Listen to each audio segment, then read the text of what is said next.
آپ کی اس کاوش کو بھی قبول و منظور فرمائے. بسم اللہ الرحمن الرحیم والصلاۃ والسلام علیک یا رسول اللہ وعلی آلک واصحابک یا حبیب اللہ. محترم سامعین و ناظرین، آج کی یہ پروقار محفل دراصل 26ویں شریف کے حوالے سے ہے. 11ویں شریف بھی ہمارے ہاں معروف ہے، 12ویں شریف بھی ہمارے ہاں معروف ہے، 6ٹھی شریف بھی ہمارے ہاں معروف ہے.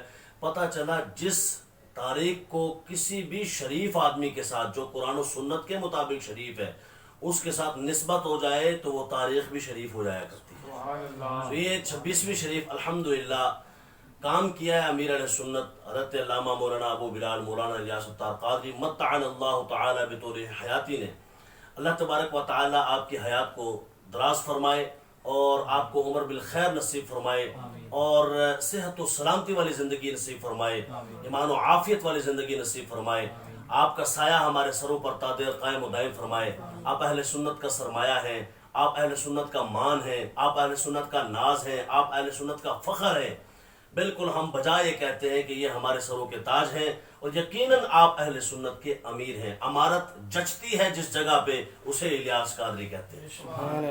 اور آپ کا کردار تو اہل سنت کے لیے سند کا درجہ رکھتا ہے. بحمدللہ تعالی ہم بھی جب تک بکے نہ تھے کوئی پوچھتا نہ تھا، مرشد تو نے خرید کر ہمیں انمول کر دیا. ہر کوئی اپنے محسن کے گن گاتا ہے، ہر کوئی اپنے احسان کرنے والے کے گن گاتا ہے، تو کیوں نہ ہم بھی گن گائیں. سالگرہ ہم نے شاید اپنے بچوں کی کبھی نہ منائی ہو اس انداز میں، ہم نے اپنی کبھی نہ منائی ہو، لیکن یہ شخصیت وہ ہے کہ بجا طور پر ان کا جشن ولادت منانا بنتا ہے کہ اللہ تعالیٰ کے حبیب فرماتے ہیں من لم یشکر الناس لم یشکر اللہ. جو لوگوں کا شکر ادا نہیں کرتا پھر وہ اللہ کا شکر بھی ادا نہیں کرتا. تو ہم اس شکرانے کے طور پر اس محفل کو سجا کے بیٹھے ہوئے ہیں. انشاءاللہ کیک بھی کاٹیں گے تاکہ دنیا والوں کو ہم بتا سکیں کہ بحمدللہ تعالی یہ وہ شخصیت ہیں جو اللہ نے نعمت بنا کر اس دنیا میں بھیجے ہیں. ان کی ولادت دراصل ولادت اللہ تبارک و تعالی کی عظیم نعمت کی ولادت کی صورت میں ہے کہ عظیم نعمت اللہ نے ہمیں عطا فرمائی. یہ وہ شخصیت ہیں کہ جنہوں نے بچپنے میں حلال کاروبار کے لیے بہت سارے کاروبار کیے.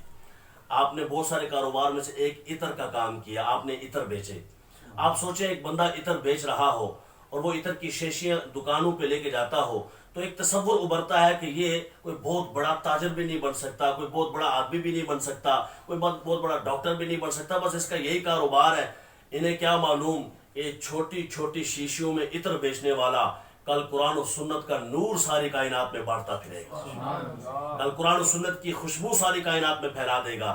الحمدللہ رب العالمین. بجا طور پر ہم فخر کرتے ہیں کہ ہمارے مرشد ہمارے پیر امیر اہل سنت ہیں. الحمدللہ رب العالمین. آج کے اس زمانے میں امیر اہل سنت وہ شخصیت ہے کہ جو چٹائی کے پہ بیٹھنا پسند فرماتے ہیں. آپ چٹائی پہ بیٹھتے ہیں. آج کے اس دور میں اپنے مریدوں کے ساتھ بیٹھ کے کھانا کھا لیتے ہیں اور سادگی اتنی کہ آپ ہر وقت ان کو سفید جوڑے میں دیکھیں گے. رنگین شاہی کا زمانہ ہے، رنگین قسم کی دنیا ہے. ہر کسی کو دل کرتا ہے میں فلاں انداز میں کپڑے پہنوں، سفید کے علاوہ بھی پہنوں، امامے بھی چینج ہوتے رہیں. لیکن وہ کہتے ہیں جب مدنی رنگ چڑھا ہے تو کیوں پھر نہ چڑھا رہنے.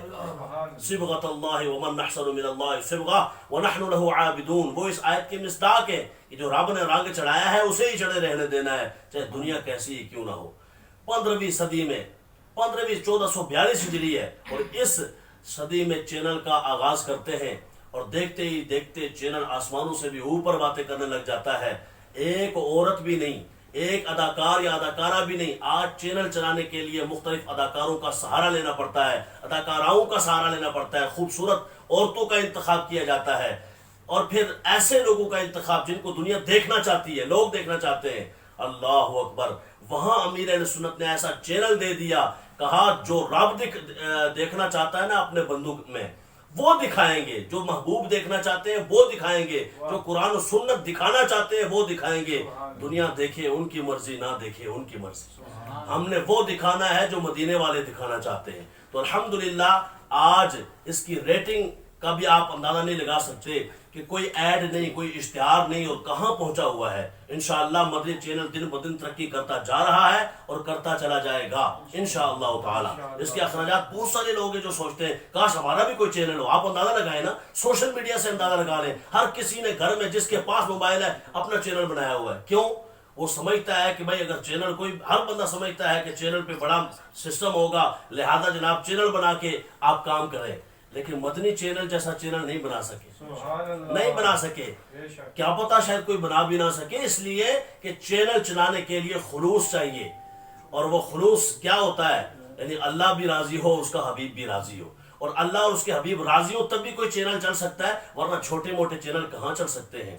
یہ اللہ رسول کی عطا ہے، اللہ کریم ہمیں اس چینل کے توسط سے جو ہے وہ ساری دنیا میں اہل سنت کو فائدہ عطا فرمائے۔ اسی طرح امیر اہل سنت نے واقعہ بیان کیا، فرماتے ہیں کہ میں ان کا واقعہ کسی نے بیان کیا، میں نے سنا کہ آپ عطر بھیجتے تھے تو کسی کو آگے رکھا ہوا تھا، اور فضان مدینہ کے باہر وہ ایک گویا ریڑھی سی لگی ہوئی تھی، اور وہاں امیر علیہ سنت کا وہ بندہ جو ہے وہ عطر بیچ رہا تھا۔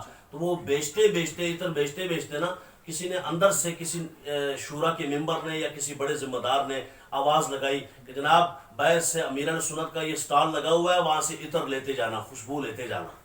اللہ اکبر!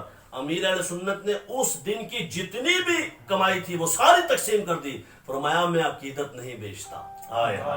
فرمایا میں عقیدت، آج عقیدت کے نام پہ کتنے دربار قائم ہیں یہ آپ سمجھ سکتے ہیں، لیکن عقیدت وہ جو مصطفیٰ والی ہو، جو قرآن و سنت والی ہو، وہ تو قابل قبول ہے، وہ عقیدت، یہی ہم عقیدت کا ہی تو اظہار کر رہے ہیں، لیکن وہ اب دیکھیں کہ جتنے لوگوں نے وہاں سے عطر لیے، آپ نے فرمایا نہیں میں عقیدت نہیں بیچتا، کہ عقیدت کے نام پر، محبت کے نام پر میں اپنا مال بیچوں، نہیں، میں ایسا آدمی نہیں ہوں۔ یار جنہوں نے عقیدت کے نام پر اپنا مال نہیں بیچا، وہ عقیدت کے نام پہ ایمان کیسے بیچیں گے؟